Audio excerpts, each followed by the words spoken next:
Hello, and welcome to Afternoon Tea with Karen. I've been resting, but I've been disturbed by all the banging on about Grace Tame, especially from Grace. From today's Guardian, we're living in an Orwellian nightmare. What you just noticed. Grace Tame calls Anthony Albanese a coward in scathing critique. In an essay published in Crikey on Friday, the advocate for sexual abuse survivors and human rights activist accused Anthony Albanese of being a coward and a turncoat for refusing to condemn the US Israel strikes on Iran. It was her most comprehensive rebuke of the PM since he called her difficult at a News Corp event when he was asked to describe public figures in one word. He later claimed he meant to describe her difficult life, which just made things worse. He just should have told the truth and said, that question's a bit difficult. I'd like to pass. Anyway, Tame, who was named Australian of the Year in 2021, said she'd come up against a well oiled, well funded political propaganda machine in recent months. It was only last month, so that's weeks. Anyway, adding the only reason Albanese found her difficult was because she had been outspoken about Australia's toxic alliance with the US and Israel. Anthony Albanese has let us down by capitulating to foreign powers who crave hedge money profits from endless chaos and whose interests conflict with our own, she said. Oh, there's that t shirt thing up at the left. Yeah, I suppose. Years, hey? I don't think Albanese is a bumbling misogynist. I think he's a savvy political operator keen to appease Washington and Tel Aviv.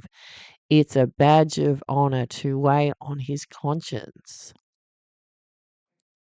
But she also contrasted his historical advocacy for Palestine and critique of Australia's involvement in the Iraq war with his current position on Iran. Tame has faced major backlash from some conservative politicians and media outlets since her appearance at a pro Palestine rally outside Sydney's town hall last month, in which she led chants of the controversial phrase globalize the intifada. That day, the press and our so called leaders needed a soundbite. Tame said they needed a scapegoat to distract from the broadcast footage of unprovoked police brutality that erupted that very evening. I was obviously an easy target. In the following weeks, countless headlines, opinion pieces, talk show segments, and radio interviews have been churned out, framing me as an anti Semite and terrorist sympathiser who promotes violence. Never mind that I have spent half my life trying to protect children. That's the kind of problem, Grace, because now you support Sharia law and child marriage, you're a bit of a hypocrite, which would be my one word for you. Anyway, yesterday, Grace Tame says her speaking engagements have dried up amid ongoing national smear campaign. Yesterday, at the No Violence Conference in Hobart, Grace said, "This is my last presentation of the year and it's only March due to an ongoing national smear campaign. I have lost all my speaking for the foreseeable future. So many cowardly others capitulated," she added. She likes that word, capitulated. Vagabond is my favourite word. Anyway.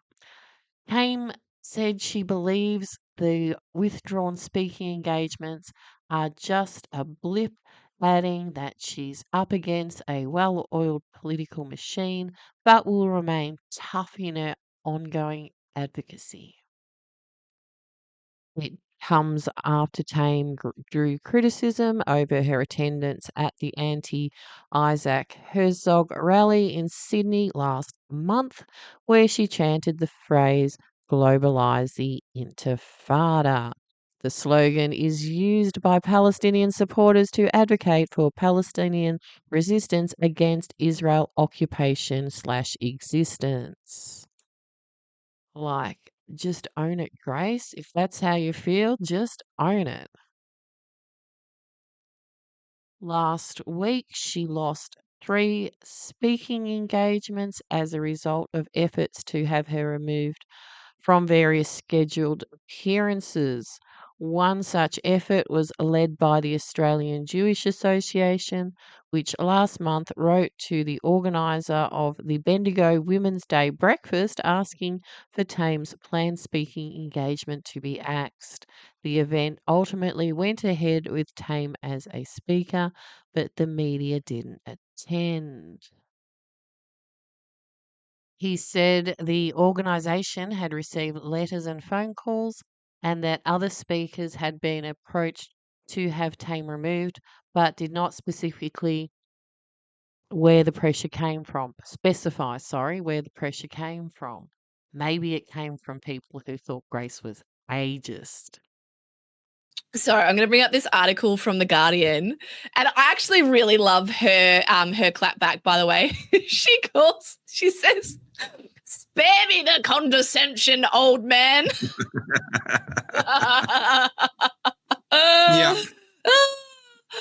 It's great. It's delicious. I find her name the ultimate irony. She is graceless, and she's certainly not tame. So the fact that is her name is just absurd to me. Do we know if is that actually her real name? That's a great question. I've never bothered to find out. Yeah, it is. Her father was cricketer Michael Tame. Her mum is Penny Tame, and Nicholas Bester has been in the news recently. Another old man in Grace's life.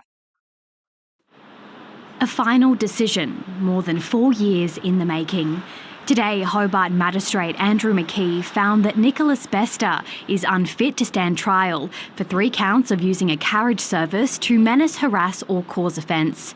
In 2011, Mr Bester was jailed for sexually abusing Grace Tame and possessing child exploitation material. At the time of the crime, he was a school teacher and Miss Tame was a 15-year-old student. Miss Tame was named Australian of the Year in 2021 for her efforts to change laws preventing victims of sexual assault from telling their stories publicly. The prosecution alleges that in 2022, Mr Bester made menacing public posts on Twitter, now X, in relation to and directed at Miss Tame. Bester pleaded not guilty to the charges in 2023, but the next year, his lawyer told the court his client had vascular dementia and wasn't fit to face a contested hearing. Citing evidence provided to the court in previous hearings, Magistrate McKee said he found Bester is unfit to stand trial and will not become fit to do so in the next 12 months. Everything can happen more efficiently in a perfect world, but it happened as expeditiously as we could get it to happen. It's the only choice the court had, in my view. Miss Tame believes Bester is continuing to avoid accountability for his actions. All I want is for him to go away. There is a reason 90% of sexual violence survivors don't report to authorities or pursue legal justice. The matter will return to the Hobart Magistrates Court in April before a special hearing in front of Magistrate McKee in July. Scout Wallen, ABC News. Or, if you get your way and globalise the Intifada and we're all living under Sharia law, he could have just been your husband. And you want that for 9-year-old girls now. What a fucking hypocrite. And that'll do. That's enough of me being graceful. See you later. Bye.